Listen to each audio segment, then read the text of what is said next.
beloved, Boss Mike, Cervera. Yung kanyang mga kakampi, katulad doon nito, yung mga kakampi ni Sara Duterte, binubuli lang ho ng kung sino-sino eh. Oh. Bato de la Rosa. Ah. Bobo. Oh, kita nyo? Natuloy nga pang tiga Philippine Military Academy yan. He's inarticulate, he's stupid, he's pathetic. Kita nyo, he is articulate, he is stupid, he is, putang na, lahat na lang. Noong panahon din ni Pangulong Duterte, na-meet niyo siya, I'm sure. I'm glad na hindi ko tinanggap yung DILG secretary kasi baka ito magka-clash kami dito. At saka mas lalo ako sasama ng loob kasi alam kong kakampihan ito ni Digong. Kung anong sabihin ni Digong ginagawa niya. Manong ano ito yung... Kita nyo mga kababayan, ano? Sigurado daw mag-aaway sila ni Bato. Magsasabunutan sila. Mga recent na nangyari, yung sa Senado, sinabi mo na mayroon kang Tweety Bird. Tweety bird. Ano sabi sa Manila? Tunay yung bird hindi. Tweety Tunay Bird. na bird. Pumunta daw sa Manila Yacht Club si Senador Robin at si Senador Bato para pumuntang Batangas, tapos mag-chopper papuntang Mindanao. Pero tinatanggi ito ni Chabit. Yan na nga eh. Hindi ko naman siya pinangalanan pero umiyok. Kasi reliable. Oo nga, hindi naman pinapangalanan ni Kau Chavit, bakit ka pumipiyok? Mukhang tama nga daw si Montulfo, mga kababayan, ano? Bakit ka pumipiyok? Hindi ka naman pinapangalanan. Di ba? Oh. Yung source ko eh. In fact, iniskortan pa nga ng mga pulis yan eh. Ng Southern Police District, Going to, Manila Yacht Club. gaano ka-reliable yung source mo? Let's just say nasa Coast Guard Auxiliary siya. Na-witness niya. Yes. Di ba ng Coast Guard, alam nila kung ano yung mga movements ng mga vessels? Mahirap naman kasi magsabi-sabi. Kasi mawalan ka ng Credibilidad. credibilidad. And sa isang journalist o kaya retired journalist na kagaya ko, credibility matters most. Idinenay na rin to ni Robin. Na kasama siya, mag-deny siya ng deny. Ganon naman talaga na magdi-deny ka eh. Kasama siya noon sa pagtakas eh. Kita nyo mga kababayan, ano? Pero si Robin Padilla, deny na deny. Sabi niya, mga kababayan, sumabay lang eh. Sabi ni Bato daw, pwede ba akong sumabay? Sabi daw ni, Robin, pwede, sasabay ka pala eh. Tara. Wala daw yun, mga kababayan. Di pwede na nating gamitin kay Robin Padilla yung sinabi ni Marcoleta, di ba? Ano yung sabi ni Marcoleta, mga kababayan ko? Pagka ba sinabi ni Bato na kakain ka ng echas, kakain ka? Di parang ganun na rin yun, Robin Padilla. Kapag sinabi ba ni Bato na kakain ka ng echas, kakainin mo? Pag sinabi niya na dilaan mo yung bumbunan niya, didilaan mo? Ganun ka ba? Ganon? Gamit na gamit yan ni Marcoletang panot Di ba mga kababayan ko? Gamit na gamit. Paano ngayon ito? Kung hindi ko papasok, ginahanap niyo ako. Di ba? Ngayon papasok ka. Utanginan to, kita niyo yung itsura ni Bato, no? Mga kababayan ko, comedy na, daig pa si Chucky. Ako, tatanungin niyo ako, bakit ako pumapasok? Sinabi mo rin po na binaboy ni Bato ang Senado. Correct. Ay, tinan mo yung nangyari sa Senado. Nawalan yung respectability yung Senado dahil kay Bato. Nagkagulo, nagpaputok-putok pa. Binaboy ni Bato at saka ni Cayetano yung Senado. Correct. Ito na yung sinasabi ko eh. Binaboy nila yung Senado. Kasama tong putang inang si Cayetano. Kasama talaga yung bakla na yan. Nung pinotektahan niya si Bato na ma-arrest. Dahil lamang ay gusto niya maging Senate President, pinalabas niya si Bato. Siguro na-convince niya, walang katotohanan na ma-arresto ka, walang warrant sa iyo. Kumbinsido. Kaya nga raw si Bato, sabi, lintik, sabi niya, hindi ko akalain na totoo pala yung sinasabi ni Trillanes. Na may warrant siya. Na may warrant. Kita nyo, mga kababayan? Lintek, sabi daw ni Bato, totoo pala yung sinasabi ni Trillanes na may warrant. Yan ang mga kakampi ni Sara Duterte. At saka eto, mga kababayan tignan nyo mga kababayan dito. Mag-a-announce din siguro ako by Monday na patatawagan. Ayan kita nyo, ito yung nagsasabi na kapag ka sinabi ba ni Batong kumain ka ng echas, kakain ka. Sabi naman ni Trillanes, iba yung hamon sa request. Tanga. Bobo talaga to si Marcoleta, sabi pa nga nila. Oo, tuloy. PI at DOJ dahil doon sa ginawang paghuli kay Senator Bato nung 11 at saka yung pagkaroon ng paputukan nung May 13. Opo. Magkasunod na araw 'yun. Oho. Kailangan magpaliwanag sila. At patatawag ko rin si Trillanes. Nako. Okay. Na nagwawagayway doon ng warrant of arrest. Oho. At doon, kailangan kailangan maimbestiga yan. Game ako dyan, no? Yan, oy! Marcoleta, game daw si Trillanes. Oy, nako, boss ko yan. Eto, pambato ko. Etong si Trillanes. Boss Trillanes. Nako. Pambato ka namin, boss. Tuloy. Hindi naman ako natatakot dito kay Marcoleta. Wala Pero pala eh. time and again, paulit-ulit ko sinasabi, nandun ako kasi hinamon ako ni Bato eh. Di ba? Ngayon, hindi yun utos. Hindi ako inutusan ni Correct. Bato. Hinamon niya ako. Ang hamon, pwede mong i-accept yung challenge o hindi. So I accepted that challenge. Kita mo, narinig mo ba yon, Marcoleta? Pangit. Oy, Marcoleta, panon! Narinig mo ba yung sinabi ni Trillanes? Iba yung request, iba yung hamon.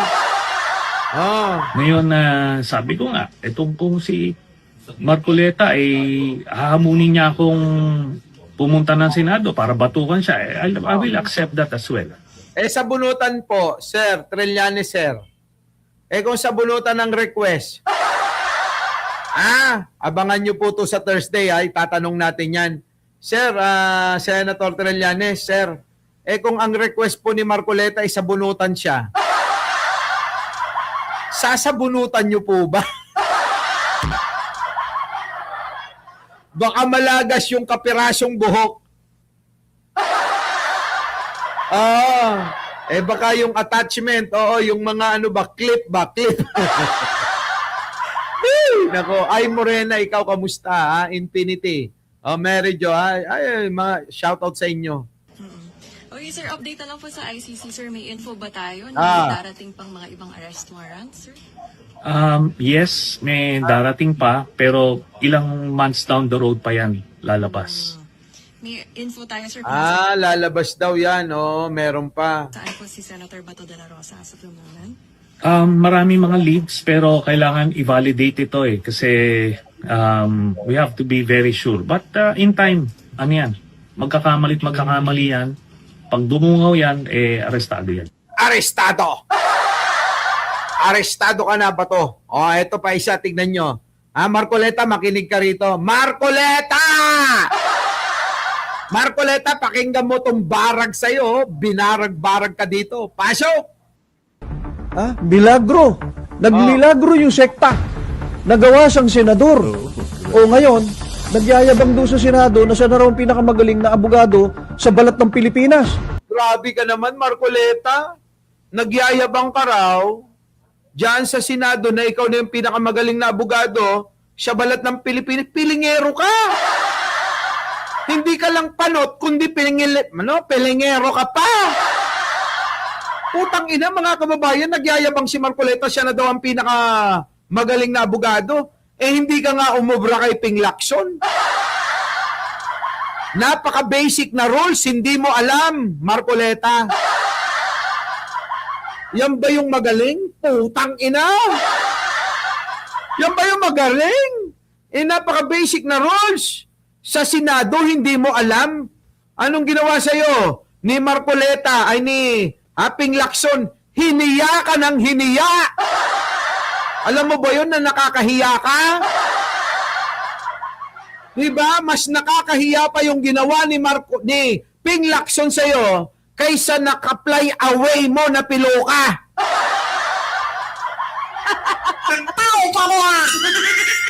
Diba? Kayo, mga kababayan, alin ang mas nakakahiya? Yung pamamahiya sa kanya ni Ping Lacson o yung fly away na piloka? Alin? Di ba, mga kababayan? Grabe, no? Sige. bobo nga. Di ba? Kitang-kita mo, bobo. Bobo ka pala eh! Marcoleta, sabi dito, oh. Pinagtatawanan kanila, oh. Bobo ka pala eh! Bobo ka daw. Bobo daw eh, sabi, oh. Sabi rito. Pinas. Bayabang doon sa Senado na siya na raw ang pinakamagaling na abogado sa balat ng Pilipinas. Ah. Bobo nga.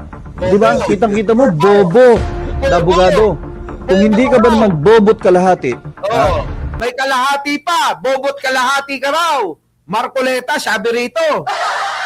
Bobo ka pala eh. Sabi ni Attorney Bautista, oh. Bobo ka pala eh. Bobo ka. Marcoleta, bobo ka raw. inilusot mo yung sarili mo, yung katawan mo doon sa Comelec. Pero isinilid mo sa buslo yung katawan mo sa plunder. Ano mas mahirap doon sa dalawang yon? Yan. Pagka na-plunder ka, Marcoleta, wala ka na naman bail. Ilan na naman yan.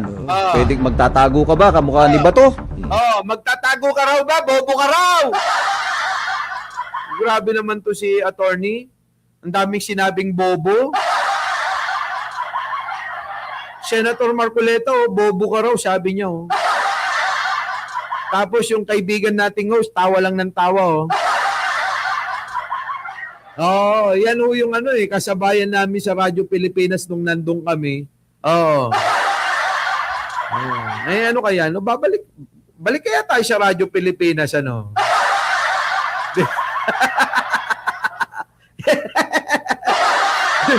Oh, eto na, nagagalit tuloy si Arnold Lopez.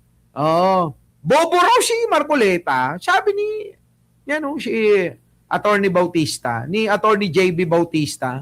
Marcoleta, payag ka nun? Ha? Payag ka nun? Sinasabihan ka ng isang nagngangalang Attorney JB Bautista na bobo ka? Hindi ako nagsabi nun. Si Attorney Bautista, bobo daw si Marcoleta. Bobo ka pala eh. Diba no? Oh, Helen Milan, no? Ha? Tuloy. O ikaw ba'y bibigyan rin ni Secretary John Vic ng choice kung magsusurrender ka na lang o ikaw ba'y huhulihin? Di ba mga kababayan? Ikaw ba'y bibigyan? Kung bibigyan ka ni John Vic, susuko o magtatago? Susuko o aarestuin ka namin? Mamili ka. Para hindi na dumanak ang dugo at hindi na makaperwisyo. Para hindi na magkaroon ng komosyon. Sumuko ka na lang, Marcoleta. Para habang maaga pa lang, makapag-prepare ka na ng maraming piloka. Mga isang attache case na piloka dalhin mo, ha? Grabe, no? Ang tindi ng baragan na to, mga kababayan. Our beloved Boss